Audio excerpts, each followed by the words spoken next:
Hello and peace upon all those that follow the guidance. My name is Majid Al-Asmari, born in 1983 in Jeddah, 80 kilometers away from Mecca. I moved in 1993 with my whole family to the good town of Huntsville, Alabama, in the United States. My father was working back then for the Saudi Royal Air Defense.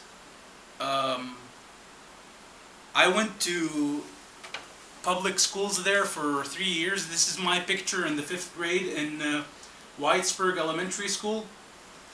The 2 years after, I went to Whitesburg Middle, where I had some of the greatest teachers, and I would like to thank them all for putting a great effort in teaching me and others equally, and the extra effort they put in me because of the difficulties I had with the English language back then.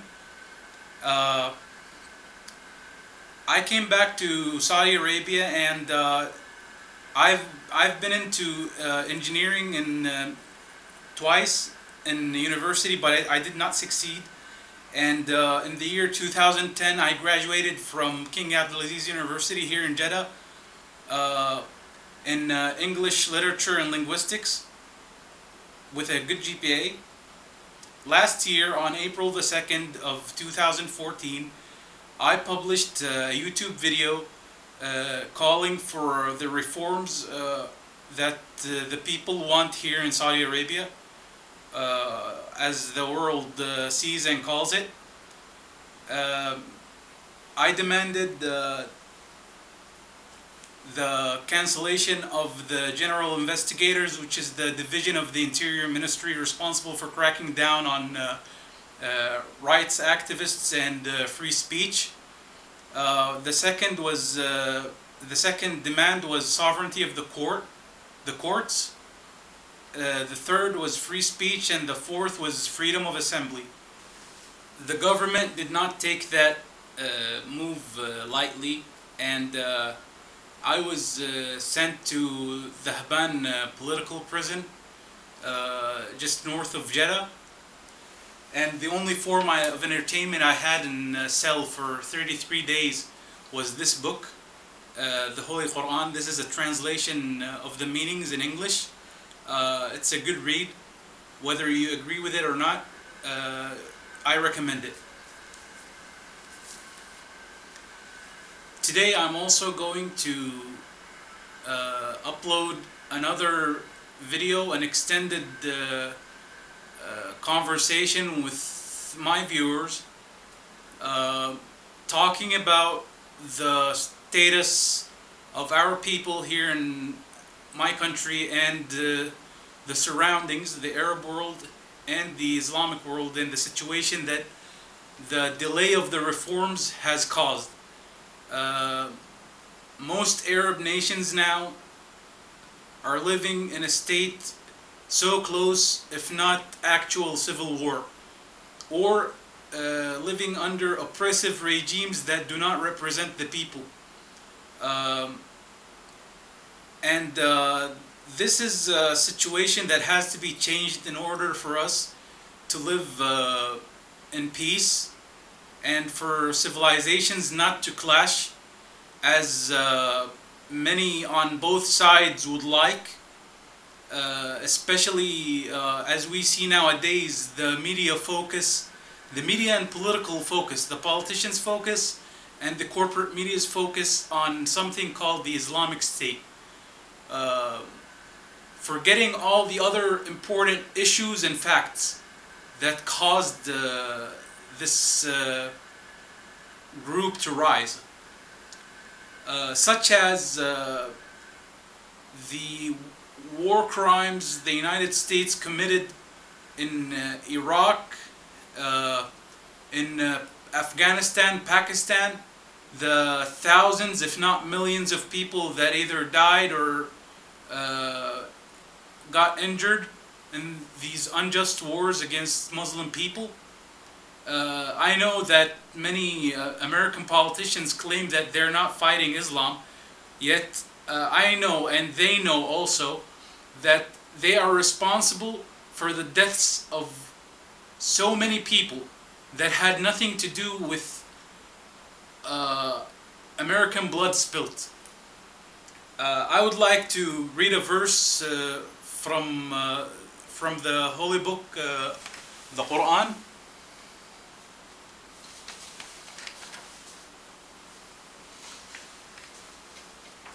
In chapter 5, the feast table, verse 32, Allah says, and these are the meanings of that verse: because of that, we ordained for the children of Israel that if anyone killed a person not in retaliation of murder or to spread mischief on the land, it would be as if he killed all of mankind.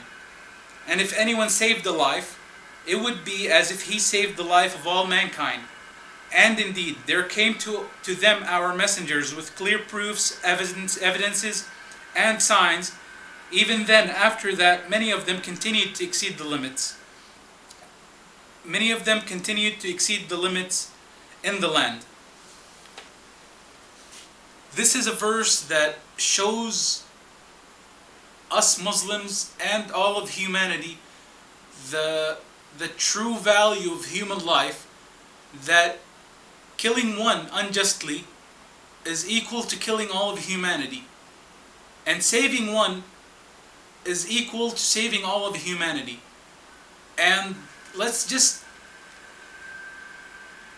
do some reality checking and count how many have the American government and army and armed forces have killed in Muslim lands, and compare that number to the number of Americans killed by Muslims.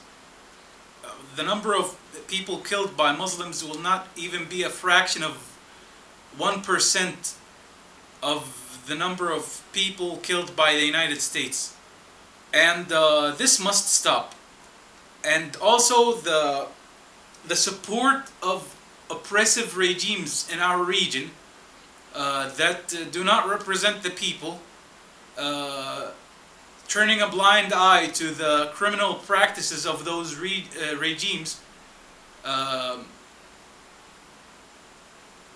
starting military coups in places like Egypt or Libya, or supporting the Iranian occupation of 4 Arab capitals,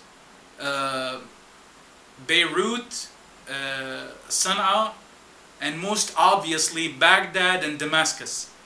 The Iranians came into this bloody equation when the United States allied with the Iranians in 2003 to take over Iraq, and that started the spiral of sectarianism that we see the results of nowadays in Iranians or Iranian-backed fighters killing and burning indiscriminately based on sectarian reasons and motives, whether it be in Iraq or Syria or Yemen. We are being harmed both by the United States, the Iranians, and the dictators that are ruling our countries. All that we are asking is that the United States stop that, and also stop the unconditional support of the Zionist entity, the State of Israel.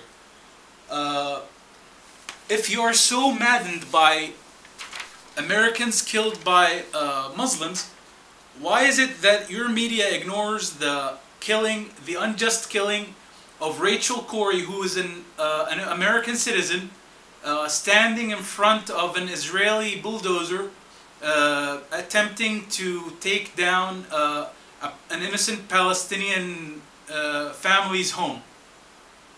Why is it that we are always silent when it comes to the crimes of Israel, and we are always blowing up the size or gravity or of the killings or retaliatory acts of Muslims. I'm not justifying anything. I'm just telling you to not have any double standards when it comes to human life. We need to stop the causes and the roots of terrorism by the United States, Israel, Iran, and the Arab dictators in order to stop terrorism. We need to reform in our countries in order for terrorism to stop and both protect our people and stopping you and your governments from harming us. This is Majid Al-Asmari from Jeddah, and I would like to say peace out to the whole world.